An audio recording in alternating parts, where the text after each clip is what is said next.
Welcome back to my channel.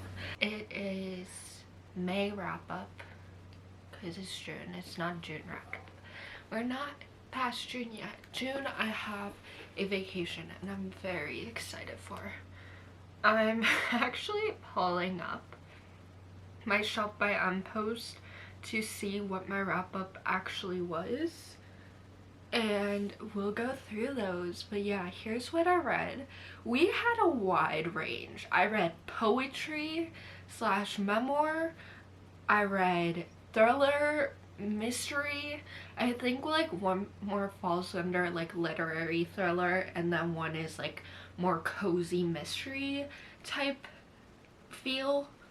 I've read romance, and then I'm gonna say historical fiction because that's what I see the most of when it comes to genre for the other one, but it's definitely like fiction, not much romance. It's kind of like its own category, so we'll get there. We had a pretty good month though, and a wide range ratings, which I don't mind, but again, I read so much, so let's go through it. I started off reading The God of the Woods. That's such a crazy title. I was definitely disappointed in it. I was expecting a lot more for a thriller. I think my like thrillers and mysteries, I want to be like within the story and I like just want to keep reading, where like this one I didn't like. I wanted to know what happened, but it was like very slowly. I wanted to figure it out almost, which isn't a bad thing, but I wanted a much faster read, and I think The God of the Woods is 400 pages, possibly a little over, so it is a longer thriller read. I am trying to give no spoilers, but basically you're following a family, and a few years ago their son passed away when he was, I believe, like 10-ish. So you have that going on, or like went missing. I think I said pass away, but yeah, kind of missing, found dead kind of situation or sort of thing. And then you also have another storyline from the same family where the daughter is missing. So you kind of are going back and forth to figuring that out and what happened to the family. And you find out both outcomes, and neither of the outcomes I was very impressed with. It was just not like a satisfying ending. It's like, okay, like this happened. I don't know. I did not know what to expect. It definitely keeps your interest. I rated it a 3 out of 5 star, which is pretty good because I'm like, I like the storyline. It kept me interested, which is what I wanted. The really only thing is I didn't like the outcome, because also it's like a rich family or a richer family, and a lot of rich families come to this camp because it's all based on this camp. And so it was kind of cool to see everyone's points of view and like their minds and what they think, but the outcome just wasn't satisfying. I don't know. I think I want like messy thrillers, like very messy, twisted type thing, and this is just like, okay, resolved sort of situation, kind of a resolved, I don't know, just wasn't the happiest with the ending. But it's a good read, and I would say read it to kind of understand what I'm talking about, but I wanted more from it, and I didn't get that extra stuff. Next is like my only physical book out of all of these, Rookie. by Joshua Bassett. It is, well, the full name, Rookie, My Public, Private, and Secret Life. It's actually signed. So fun. I went to his event in May, I think beginning May, and I got this book. The book signings around here honestly aren't that much. I think we have like Christina Lauren, that author duo coming, and I might want to go. I've literally only read one book, and it's the one everyone's read, Love in Other Words, but I'm like, maybe I should go attend. But I went to Joshua Bassett's. He was so sweet. I barely said hi to him, but he's just very sweet, and the show was great. But yeah, so I got this.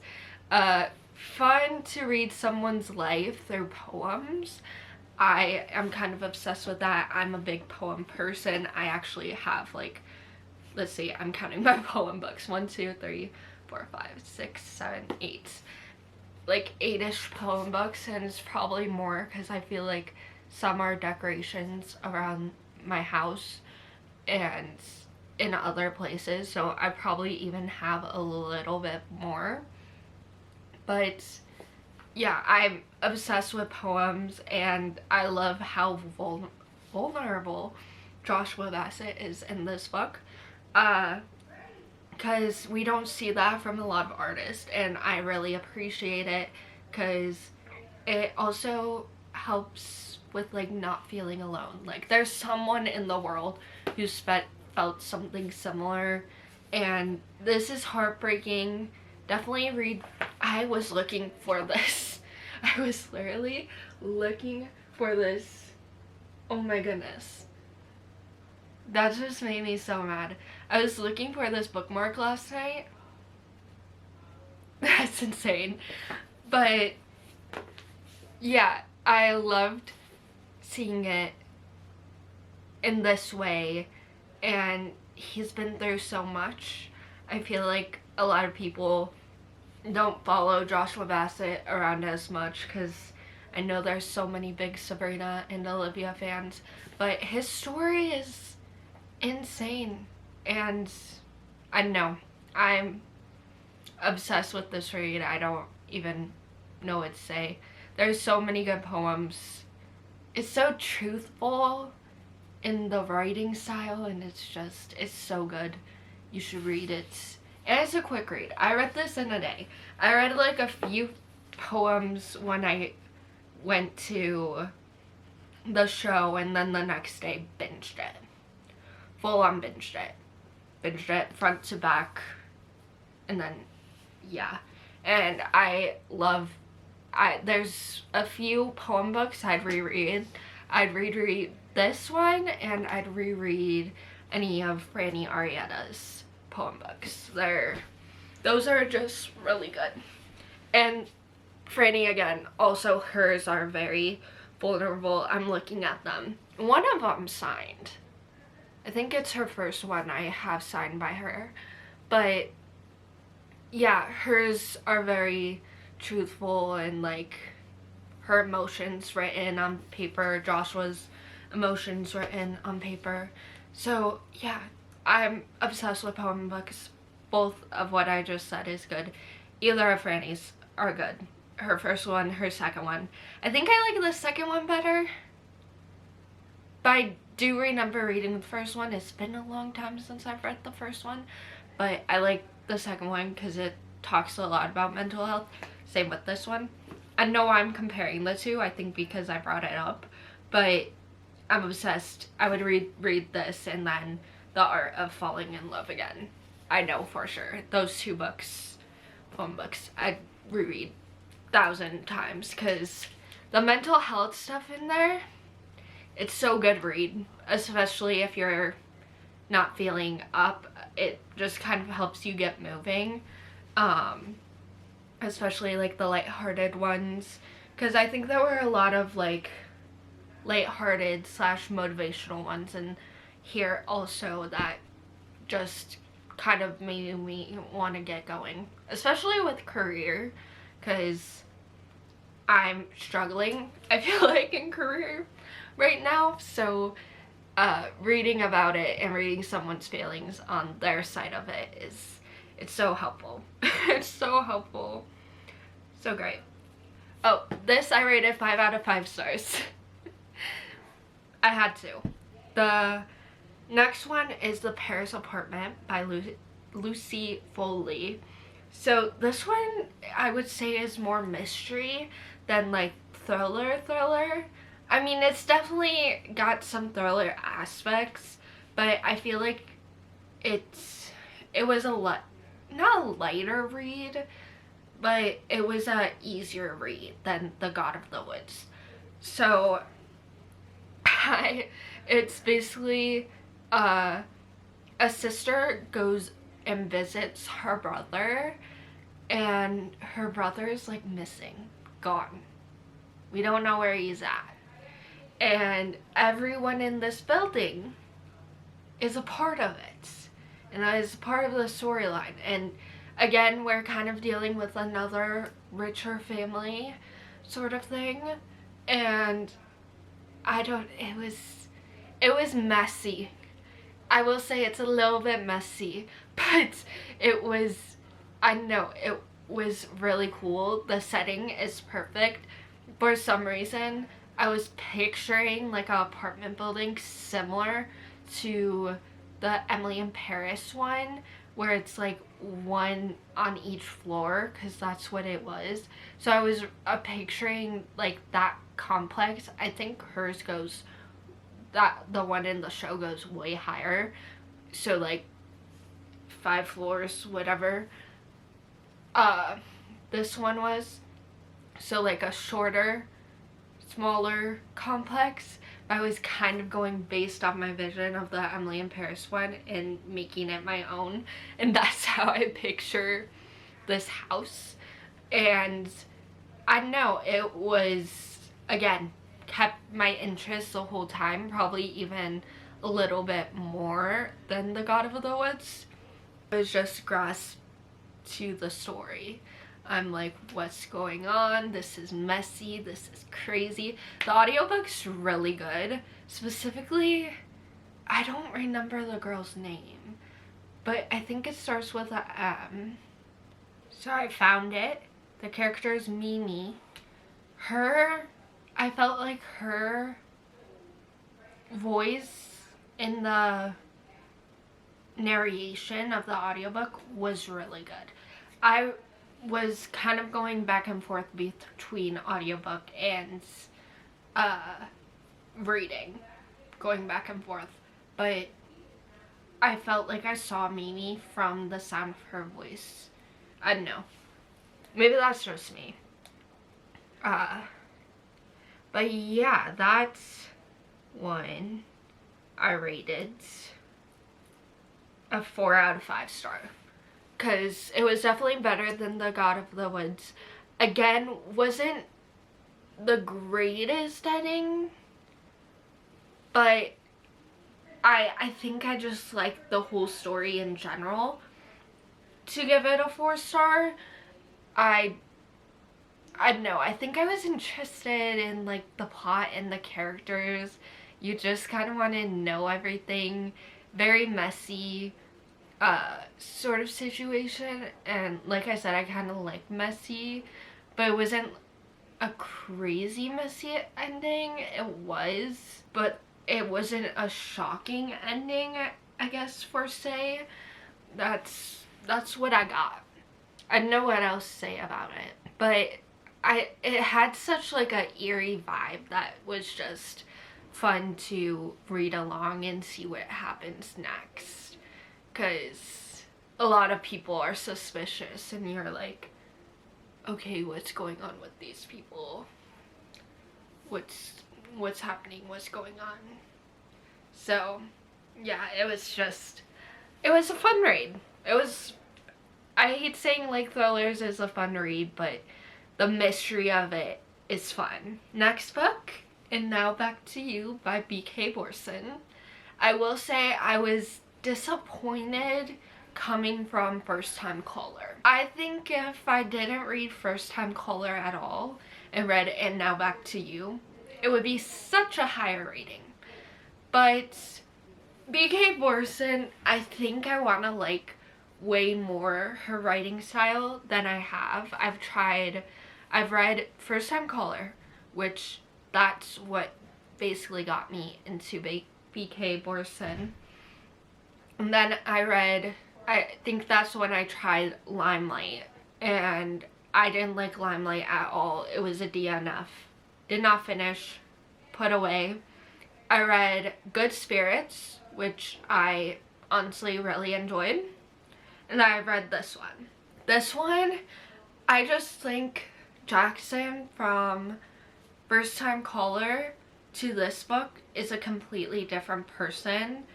I feel like his goofy side did not pop out as much as it did in First Time Caller. I think if you're a First Time Caller fan, most likely you're not gonna be obsessed with this book.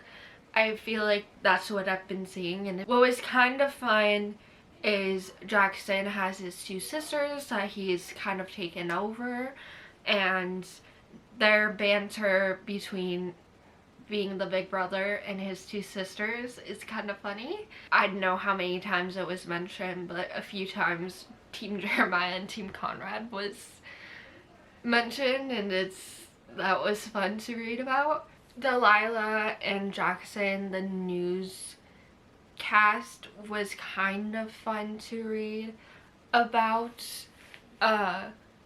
It was always kind of crazy to see Jackson on the mic by himself or in his stage fright.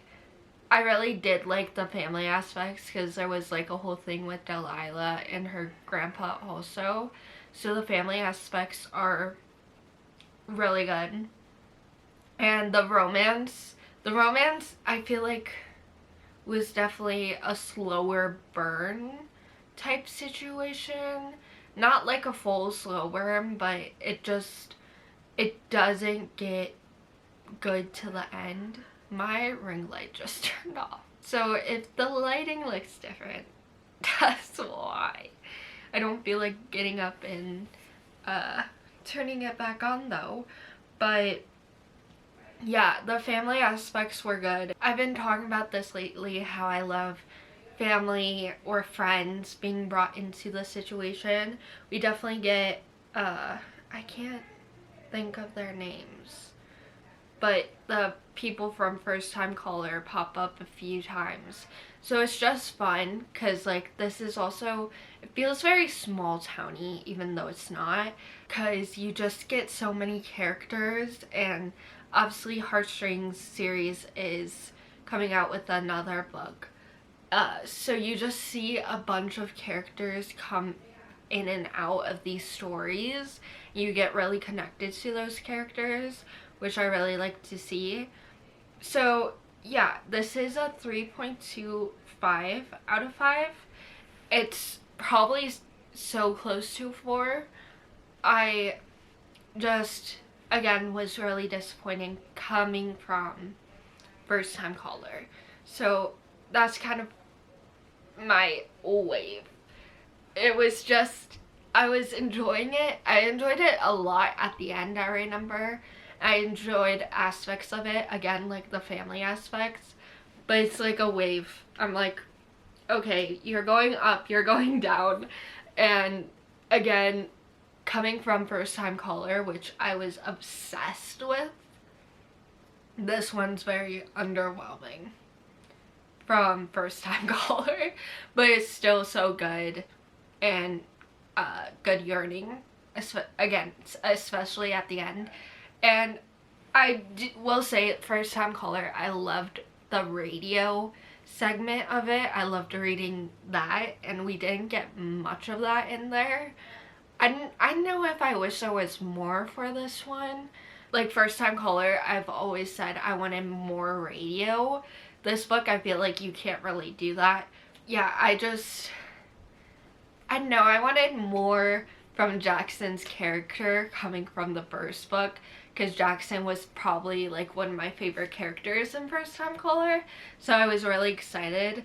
I just had too many high expectations for this book where it just didn't work out the best in the end, which sometimes hype books just do. Next book is Time to Shine by Rachel Reed, and Rachel Reed's writing I'm obsessed with. I'm obsessed with her characters. If you liked Game Changer series, all 6 books, you'll love this book. It was good to kind of see her write not in the Game Changer worlds. It's, I don't know, fun, because like the characters have same aspects and similar personalities, but they're all new characters. It was really fun to see. It's kind of a force rookie, but they needed a backup goalie, and they call Landon, and Landon comes to this team, and Landon's new to this team. It's his first time playing like in the NHL big time, and he's kind of learning people, and he has this time in the mind being like, this isn't for a long time, it's just for this small amount of time, and then I'm going back home.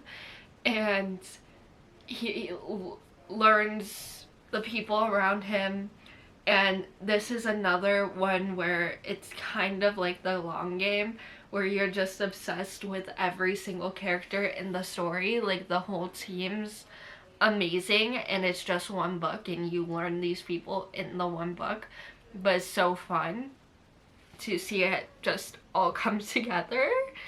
And Landon makes basically friends with Casey Hicks, who Casey kind of brings Landon in.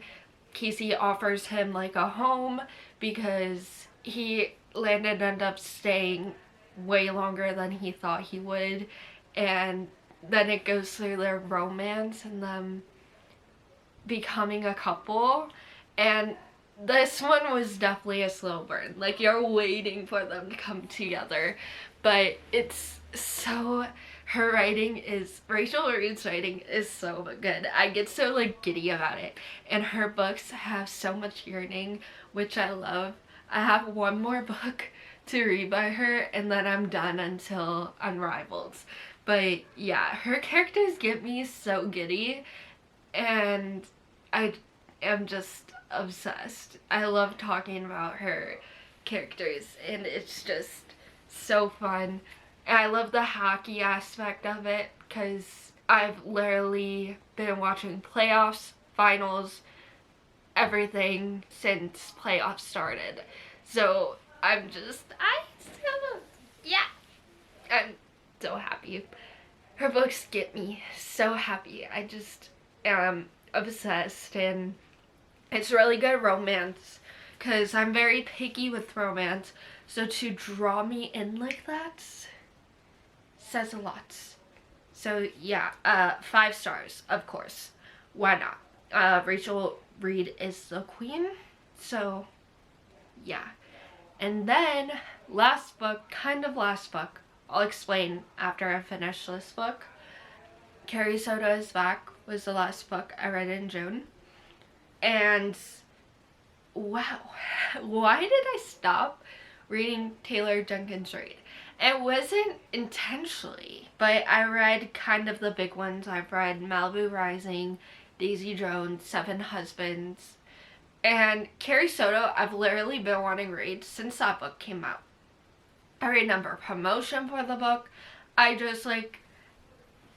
am a mood reader, and I go to different things, but somehow Carrie Soto's came up, and I'm like, this is my time to read it, so I've read it.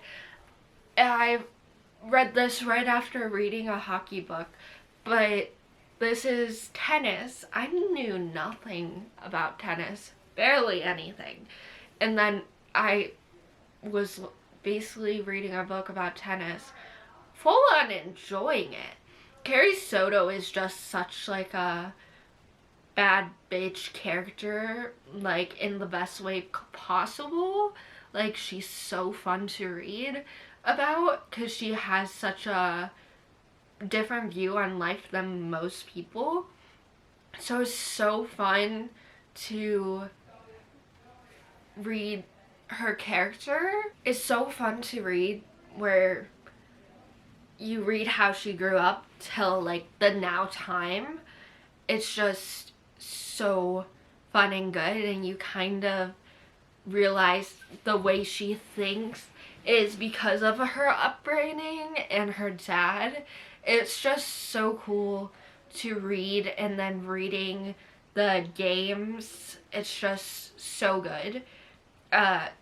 Taylor Jenkins Reid has such a different writing style that's fun to read and keeps you interested, and her characters are so, I don't know, unique, and you just, it's different. If you haven't read a Taylor Jenkins Reid book, definitely, I would start maybe at Seven Husbands. I think that's a good one, or Daisy Jones. I think those two are good ones. Her writing's just fun, and I think that, I feel like all of her books are like good summer books in a way. Just like, they're fun, they're, I don't know, it's just like, they're cool to read. They have such like, I don't know, a little like sparkle to them. I'm gonna use the word sparkle. It's just like, I don't know, it's cool to read. Her books are fun. So, if you can't tell, I'm pretty sure I rated it another 5 out of 5 stars. Yeah, her books are so good. I can't believe I waited so long to read Carrie Soto, but I think sometimes books come to you at the perfect time, and I've been really into the sports romance, and that's kind of when I got to her, back to like her book. I'm like, her books are fun, her books are cool. I love Carrie Soto. Carrie Soto, again, just like her personality is a fun read. Sometimes like the book personalities of people is just fun to read and fun to dip into. So then I started in May, and then read through June. The Mistake by Elle Kennedy, but you're gonna have to wait for this month's wrap up. So wait on that. I might do a separate kind of like how I did the Heated Rivalry one of the off-campus books. The crazy thing is I don't remember the deal that much. Like, I remember the deal, but the little things I don't remember. I'm hoping the show can help me, because I'm not reading the deal before the show. And I read the deal this year. That's the crazy thing. I read the deal this year and I barely remember it. And I think it's just because I go in and out of different characters and stuff. Yeah, I read it in December. So like, I didn't read it that long ago. Less than a year ago. And I remember some good stuff. I don't know why. Because like, I remember Hannah and her whole singing. The main thing I remember is the One Direction little things coming out, and I was obsessed with it because I'm a big Directioner. That's what I loved about the book. But I remember the love being good, because someone told me that their favorite boyfriend is Garrett. And I was like, I full on see it, but I don't remember why I thought Garrett was such a good boyfriend, and it's kind of annoying me because I just read Logan's book, and then I'm on Dean's book, and I'm like, I can't remember why I like Garrett so much, because I'm like, who who is gonna be my favorite out of this book series. But yeah, we'll talk about that if I do off campus. But thank you guys so much for watching. If you've been watching my videos weekly, thank you so much. I've been enjoying filming, and I'm thinking of posting 2 days a week because I have too many ideas and I want to get more stuff out there. But yeah, follow me on all my social medias. They're down below. If you want a lot more content, post a lot more on my Bookstagram, it's down below. So yeah, I'll see you guys next week. Okay, bye!